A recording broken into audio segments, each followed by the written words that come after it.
नमस्कार, Shriram time news मध्ये मी कैलास सोनवणे आपले हार्दिक स्वागत करतो। सुरुवातीला पाहूया 24 तासातील ताज्या घडामोडी। मुंबई आग्रा महामार्गावरील दबाशी गावाजवळ एसटी बसला भरधाव ट्रकने उडवले, 2 ठार 22 प्रवासी जखमी। मोरदड येथील जगदीश ठाकरे यांच्या हत्येच्या निषेधार्थ आदिवासी समाज बांधवांतर्फे जिल्हाधिकारी कार्यालयावर काढण्यात आला मोर्चा। कापडणे येथील नागरिकांना पिण्यासाठी स्वच्छ पाणी मिळावे यासाठी करण्यात आले थाळीनाद आंदोलन। धुळे तालुक्यातील लळिंगसह परिसरातील गौण खनिज माफियांचा बंदोबस्त करण्याची शिवसेना उभाटा पक्षाची मागणी। आणि 31 जुलै रोजी संदेश भूमी ट्रॅव्हल्स बंगला येथे संदेश मेळाव्याचे आयोजन। आता बातमीपत्र विस्ताराने। मुंबई आग्रा महामार्गावर दबाशी गावाजवळ शिरपूरहून शिंदखेडा येणाऱ्या एसटी बसला भरधाव ट्रकने धडक देऊन झालेल्या भीषण अपघातात 2 जण ठार तर 22 प्रवासी जखमी झाल्याची घटना मंगळवारी सकाळी 9 ते 9:30 वाजेच्या सुमारास घडली। जखमींमध्ये 12 जणांची प्रकृती गंभीर आहे। मुंबई आग्रा महामार्गावरील दबाशी गावाजवळ शिरपूरहून शिंदखेड्याकडे जाणाऱ्या एसटी बसला भरधाव ट्रकने जोरदार धडक देऊन झालेल्या अपघातात एका चिमुकलीसह 2 जण ठार तर 22 प्रवासी जखमी झाल्याची घटना मंगळवारी सकाळी 9 ते 9:30 वाजेच्या सुमारास घडली। त्यातील 12 जणांची प्रकृती गंभीर आहे। जखमींना वेगवेगळ्या रुग्णवाहिकेद्वारे शिरपूर कॉटेज हॉस्पिटल तसेच धुळे जिल्हा रुग्णालयात दाखल करण्यात आले आहे। याबाबत अधिक माहिती अशी की शिरपूर येथून MH14 BT 2112 क्रमांकाची एसटी बस मंगळवारी दिनांक 29 रोजी सकाळी 9 वाजता शिंदखेड्याकडे जात असताना बस मध्ये सुमारे 39 प्रवासी होते। ही बस दबाशी गावाजवळ महामार्गावर वळण घेत असताना RJ11 GG 8487 क्रमांकाच्या भरधाव ट्रकने बसला मधोमध जोरदार धडक दिली। धडक इतकी जोरात होती की बसचा पत्रा देखील फाटला, पुढील आजूबाजूच्या काचाही फुटल्या। अपघाताची माहिती मिळताच नरडाणा पोलीस ठाण्याचे सहाय्यक पोलीस निरीक्षक निलेश मोरे यांनी पथकासह घटनास्थळी धाव घेतली। परिसरातील ग्रामस्थांच्या मदतीने जखमींना बाहेर काढून शिरपूर कॉटेज रुग्णालयात दाखल करण्यात आले, तसेच गंभीर जखमींना धुळे जिल्हा रुग्णालयात रवाना करण्यात आले। अपघातात एकूण 22 प्रवासी जखमी झाले आहेत, त्यातील 12 ते 13 जणांची परिस्थिती गंभीर आहे। उपचारादरम्यान पूजा गणेश माळी वय 10 राहणार पाटण तालुका शिंदखेडा तसेच एकाचा मृत्यू झाला आहे। जखमींमध्ये अरुणाबाई संभाजी माळी वय 42, निर्मलाबाई सुरेश माळी वय 51 राहणार पाटण, अश्विनी अमोल भावसार वय 17 राहणार दोंडाईच्या, वर्षा लोटन माळी वय 18, रेखाबाई चुडामन माळी वय 42, चैताली चुडामन माळी वय 20, इंदुबाई सीताराम माळी वय 80, दगुबाई आत्माराम माळी वय 65, सर्व राहणार जोगशिलू तालुका शिंदखेडा, सुरेश मनसाराम माळी वय 50, यमुनाबाई महारू वडर, सुशील विकास बोरसे, बिलाल नवाब शेख, नाकिब सलीम खाटेक, समीर शेख इस्माईल वय 21, जियाउद्दीन नवाबुद्दीन शेख वय 36, रोहिणी रघुनाथ झालटे वय 45, गोरख भालचंद पाटील सर्व राहणार शिरपूर, रतिलाल सुका धनगर वय 75 राहणार अकुलखेडा, राहुल सूर्यकांत विंचुरकर वय 36 राहणार धरणगाव, प्रफुल्ल ज्ञानेश्वर पवार वय 40 राहणार नेवाडे, प्रवीण गुलाब पाटील वय 23 राहणार अर्थे आदींचा समावेश आहे। या अपघात प्रकरणी नरडाणा पोलीस ठाण्यात नोंद झाली आहे। दरम्यान ग्रामस्थांनी अपघातानंतर रस्त्यावर उतरत गतिरोधक बसवण्याच्या मागणीसाठी रास्ता रोको आंदोलन केले। गेल्या अनेक दिवसांपासून या ठिकाणी गतिरोधक बसवण्याची मागणी महामार्ग प्राधिकरणाकडे ग्रामस्थांनी करूनही कारवाई होत नसल्यामुळे अपघात घडत असून यात निष्पाप नागरिकांचा मृत्यू होत आहे। त्यामुळे संतप्त ग्रामस्थांनी रास्ता रोको आंदोलन केले। यामुळे महामार्गावर दुतर्फा वाहनांच्या रांगा लागल्या होत्या। गतिरोधक होईपर्यंत आम्ही हटणार नाही अशी भूमिका ग्रामस्थांनी घेतली होती। मी विकास दिलीप पाटील दबाशीतील सरपंच प्रतिनिधी। तर मागील अनेक दिवसापासून आम्ही NH3 हायवेच्या ऑफिसला टोल नाक्याला वेळोवेळी कागदपत्र देऊन पाठपुरावा करून आम्ही पत्रव्यवहार केले की हा जो इथून जो टर्न राहतो शिंदखेडा जाताना तर हा घातक आहे। बहुतेक वेळेस इथे ऍक्सिडेंट झाले, 2-3 वेळेस इथं डेथ पण झालेले आहे। तर ब्रेकर या साईडला पण ब्रेकर आणि या साईडला पण ब्रेकर टाकण्याची आम्ही मागणी केली होती, पण कुठल्याही पद्धतीने NH3 हायवेने लक्ष दिलेलं नाही।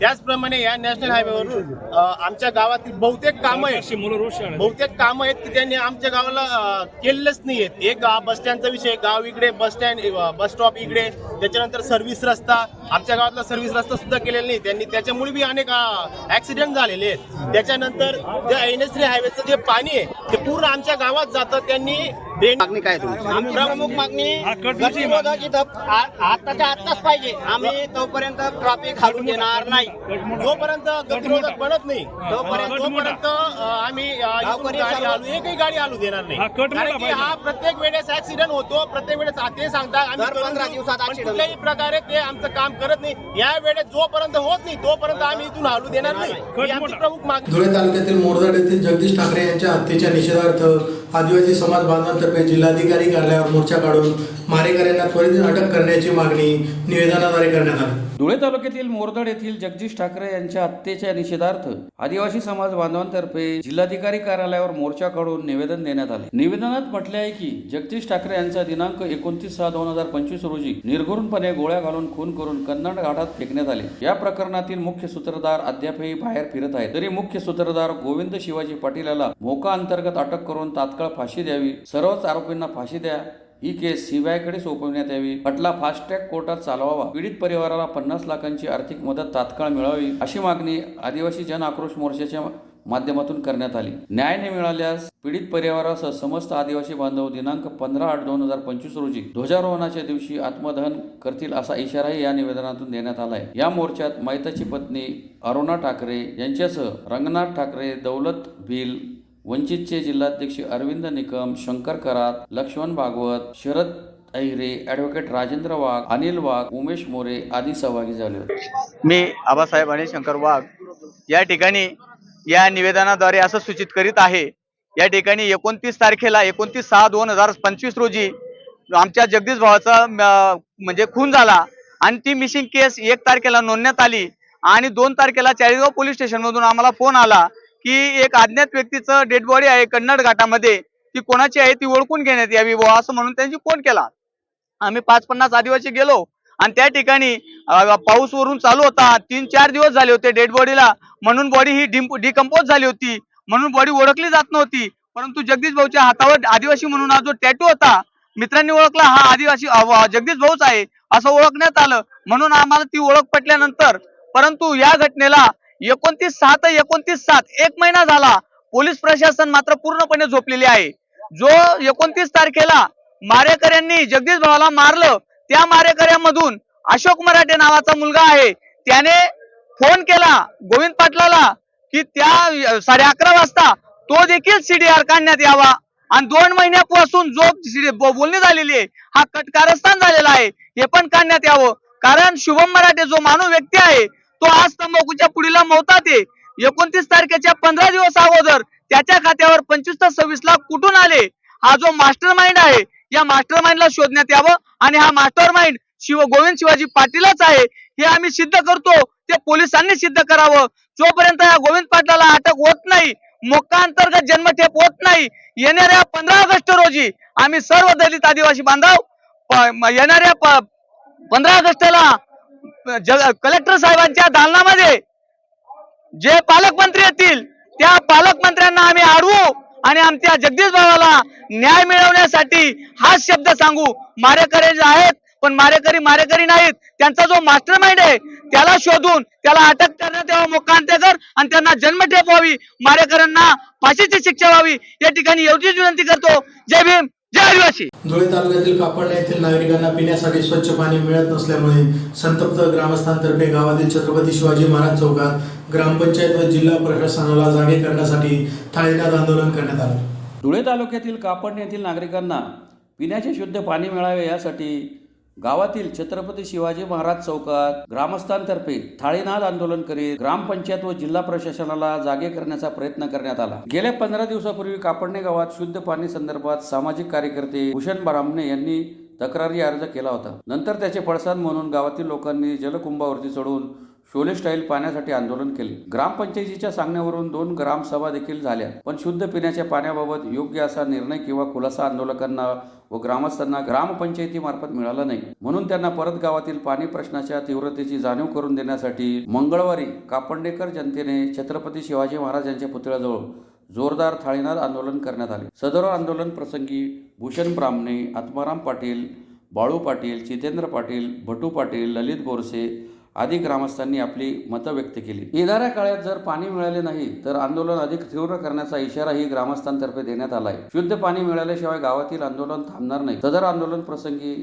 नवल पाटील, अरुण पाटील, उज्ज्वल बोरसे, मिलिंद सरदार, भटू आणि राजू माळी, प्रेमराज गोसावी, रमेश माळी, छोटू माळी, दत्तात्रय माळी, भाऊसाहेब माळी, प्रणव बच्छाव, ज्ञानेश्वर पाटील, अमोल पाटील, भूषण सैंदाने, सुनील पवार, मनोहर पाटील, दीपक बांबरे, सचिन मोरे, विनोद बांबरे, दुर्गेश पाटील, अशोक पाटील, पत्रकार जिजाबराव माळी, जगन्नाथ पाटील, विठोबा माळी, विशाल शिंदे, भाऊसाहेब माळी, प्रकाश माळी यांच्यासह ग्रामस्थ सहभागी झाले होते. असं म्हणणं आहे की आपल्याला देवबाणे धरणामधून पाणी 12 इंची पाईपलाईन जाऊ देत नाहीये आणि ती पाईपलाईन जाऊ देत नसल्यामुळे आम्ही असा विचार करतोय ग्रामपंचायत की आम्ही ते डायरेक्ट जामफळ धरणाला जोडावी.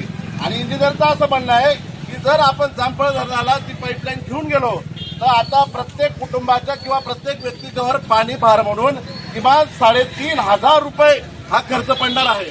हा खर्च परवडणार आहे का आपल्याला? हा, म्हणून आम्ही ग्रामसभेमध्ये सर्वांच्या संमतीने सांगितलं की आमचं जे पाणी आरक्षित आहे ते आरक्षित पाणी ग्रामपंचायतीने देवबाणे धरणामधूनच ती पाईपलाईनची व्यवस्था करावी. 6 इंची जिथून आहे तिथून आणि पुढे 12 इंची जोडून ते कार्यान्वित करावी. म्हणजे आंदोलनाचं पहिलं यश आपलं आहे की ते 3,500 रुपये आपल्यावर पडणार होता बोजा, तो आपण कुठेतरी थांबवलेला आहे. दुसरा मुद्दा असा आहे की आपल्याकडे जे योजना आलेल्या आहेत विविध, या योजनांमध्ये जी दिरंगाई चालू आहे ती या आंदोलनाच्या माध्यमातून समोर आलेली आहे. म्हणजे पाईपलाईन गावामध्ये पूर्ण झालेली नाहीये, बाकी ठिकाणी पाईपलाईन टाकलेली ती पाईपलाईन अत्यंत निकृष्ट दर्जाची आहे. असे जे सर्व मुद्दे समोर येत आहेत ते मुद्दे समोर आलेल्यामुळे आपल्याला या आंदोलनाला एक वेगळं स्वरूप मिळालेलं आहे. आणि मागच्या वेळेस पाण्याच्या टाकीवर जे शिष्टमंडळ ग्रामपंचायतीचं आलेलं होतं त्या शिष्टमंडळानं आम्हाला ग्वाही दिली होती की आम्ही येणाऱ्या 15 दिवसामध्ये जो फिल्टर प्लॅन्ट 17 लाखाचा काढलेला आहे आणि तो आता जिल्हा परिषदमध्ये पडून आहे तो आम्ही कार्यान्वित करू बा. पण मला काल पत्र आलेलं होतं, त्या पत्रामध्ये ग्रामीण पाणी पुरवठा विभागाच्या लोकांनी असं म्हटलेलं होतं की सदर प्लॅन आपण कार्यान्वित करावा. पण त्यांचं तोंडी उत्तर असं आहे की सदर फिल्टर प्लॅन हा अत्यंत निकृष्ट दर्जाचा आहे, तो जर तुम्ही रिपेअर करायला गेले तर तुमच्या तेवढ्याच पैशामध्ये नवीन फिल्टर प्लॅन बसून जाईल, असं त्यांचं म्हणणं आहे.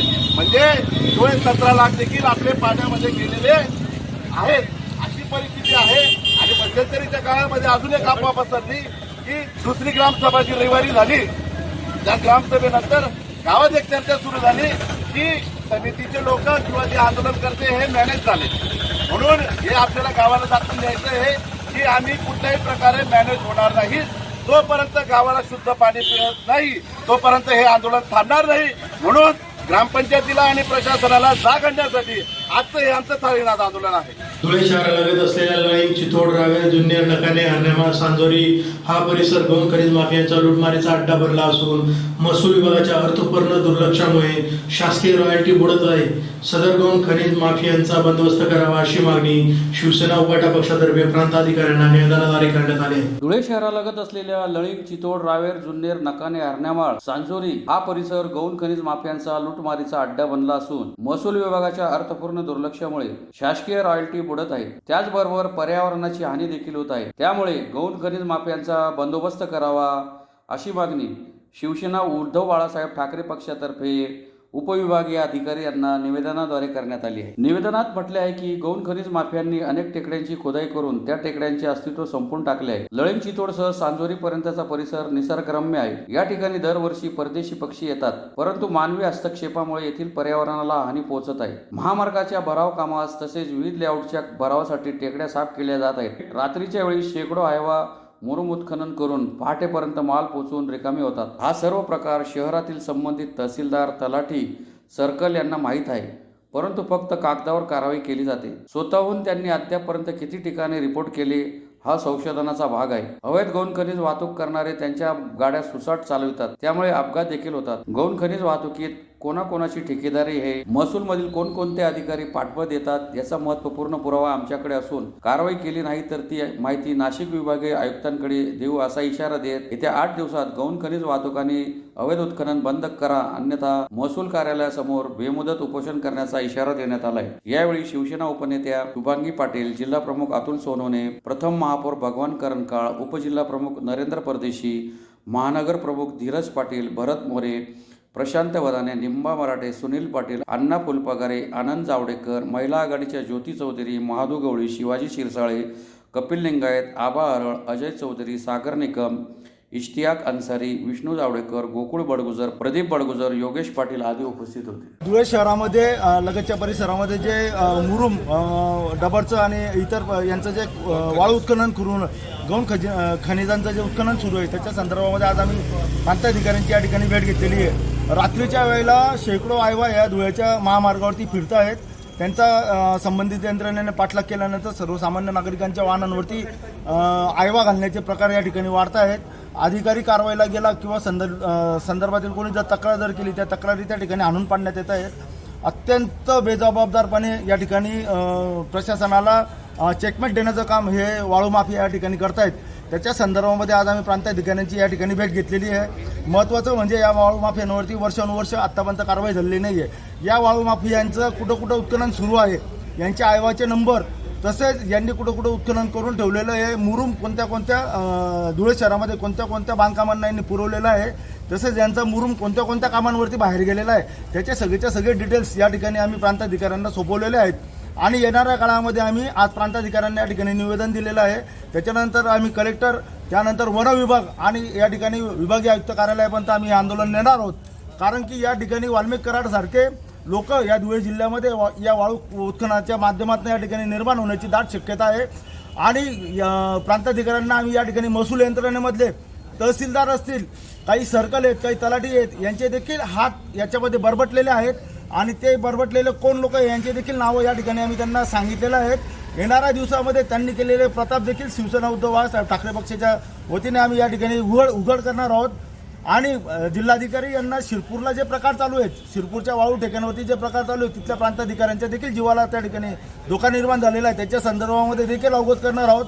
8 दिवसामध्ये जर प्रांताधिकाऱ्यांनी या वाळू उत्खननाच्या ठेकेदारांवरती कारवाई नाही केली, या ठिकाणी प्रांताधिकारी कार्यालय धुळ्याच्या बाहेर आम्ही तंबू टाकून या ठिकाणी आंदोलन करणार आहोत. आणि त्या ठिकाणी आम्ही सर्व यंत्रणेला, भ्रष्टाचारी यंत्रणेला त्या ठिकाणी आम्ही उघडं पाडणार आहोत. भारतरत्न डॉक्टर बाबासाहेब आंबेडकर यांच्या धुळे भेटीला 31 जुलैला 88 वर्ष पूर्ण होत असल्याच्या पार्श्वभूमीवर संदेशभूमी ट्रॅव्हल्स बंगला येथे 31 जुलै रोजी सायंकाळी 5 वाजता संदेश मेळाव्याचे आयोजन करण्यात आले असल्याची माहिती कृती समितीचे प्रमुख आनंद सैंदाने यांनी पत्रकार परिषद घेऊन दिली. भारतरत्न डॉक्टर बाबासाहेब आंबेडकर यांच्या धुळे भेटीस 31 जुलै रोजी 88 वर्ष पूर्ण होत आहेत. या पार्श्वभूमीवर संदेशभूमी संरक्षण आणि संवर्धन कृती समिती, डॉक्टर बाबासाहेब आंबेडकर संदेशभूमी बहुउद्देशीय संस्था यांच्या संयुक्त विद्यमाने दिनांक 31 जुलै रोजी सायंकाळी 5 वाजता संदेशभूमी ट्रॅव्हल्स बंगला येथे संदेश मेळाव्याचे आयोजन करण्यात आले असल्याची माहिती कृती समिती प्रमुख आनंद सैंदाने यांनी पत्रकार परिषद घेऊन दिली. कार्यक्रमाची माहिती देताना त्यांनी सांगितले की कार्यक्रमाचे उद्घाटन महाराष्ट्र विधानसभेचे उपाध्यक्ष अण्णासाहेब बनसोड यांच्या हस्ते होणार असून विशेष प्रमुख पाहुणे म्हणून धम्मदूत गगन मलिक हे उपस्थित राहणार आहेत. त्यांनी बौद्ध धम्माचा स्वीकार करून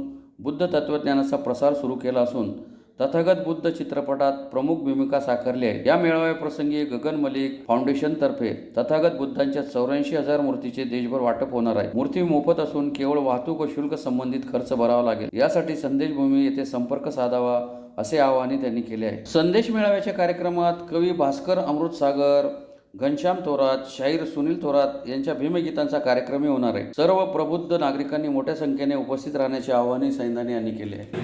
31 जुलै 1937ला डॉक्टर बाबासाहेब आंबेडकर कोर्टाच्या कामानिमित्त धुळ्यामध्ये आले होते. तर बाबासाहेब आंबेडकर ज्या शासकीय विश्रामगृहामध्ये थांबले होते, ट्रॅव्हल्स बंगलो अर्थात आजची संदेशभूमी, या ठिकाणी 31 जुलै 2025 रोजी बाबासाहेब आंबेडकरांनी जो काही त्या ठिकाणी खानदेशच्या जनतेला संदेश दिला होता, म्हणून आम्ही त्या ठिकाणी बाबासाहेबांचा जो काही संदेश होता तो संदेशाचं अवलोकन करण्याकरता किंवा त्याचं आणखी कशा पद्धतीने आपल्याला समाजाला काही संदेश देता येईल म्हणून आम्ही दरवर्षी संदेश मेळाव्याचं आयोजन करतो. आणि त्या संदेश मेळाव्याकरिता यावर्षी आम्ही गगन मलिक फाउंडेशनचे आणि ज्यांनी धम्म स्वीकारलेला आहे असे धम्मदूत गगन मलिकजी यांना देखील आम्ही निमंत्रण पाठवलेलं आहे. त्याचबरोबर या कार्यक्रमाचे उद्घाटन आदरणीय अण्णासाहेब बनसोडे हे पिंपरी चिंचवडचे आमदार तथा महाराष्ट्र राज्याचे विधानसभेचे उपाध्यक्ष यांना देखील आम्ही निमंत्रण दिलेले आहे. त्याचबरोबर धुळे जिल्ह्याचे पालकमंत्री असतील, धुळे जिल्ह्याचे जिल्हा पोलीस अधीक्षक असतील, शहराचे आमदार असतील, साक्रीचे आमदार मंजुळाताई गावित, या अशा अनेक लोकांना आम्ही आणि समाजातले जे काही प्रतिष्ठित घटक आहेत या सर्व लोकांना आम्ही निमंत्रण दिलेलं आहे की आपण या कार्यक्रमाला यावं. पुन्हा एकदा ठळक घडामोडींवर. मुंबई आग्रा महामार्गावरील दबाशी गावाजवळ एसटी बसला भरधाव ट्रकने उडवले, 2 ठार, 22 प्रवासी जखमी. मोरदड येथील जगदीश ठाकरे यांच्या हत्येच्या निषेधार्थ आदिवासी समाज बांधवांतर्फे जिल्हाधिकारी कार्यालयावर काढण्यात आला मोर्चा. कापडणे येथील नागरिकांना पिण्यासाठी स्वच्छ पाणी मिळावे यासाठी करण्यात आले थाळीनाद आंदोलन. धुळे तालुक्यातील लळिंगसह परिसरातील गौण खनिज माफियांचा बंदोबस्त करण्याची शिवसेना उभाटा पक्षाची मागणी.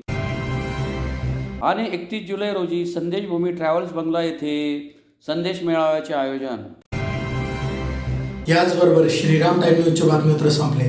दिवसभरातील ताज्या घडामोडींसाठी पाहत राहा श्रीराम टाइम न्यूज. भेटूया पुढील प्रसारणात. तोपर्यंत नमस्कार.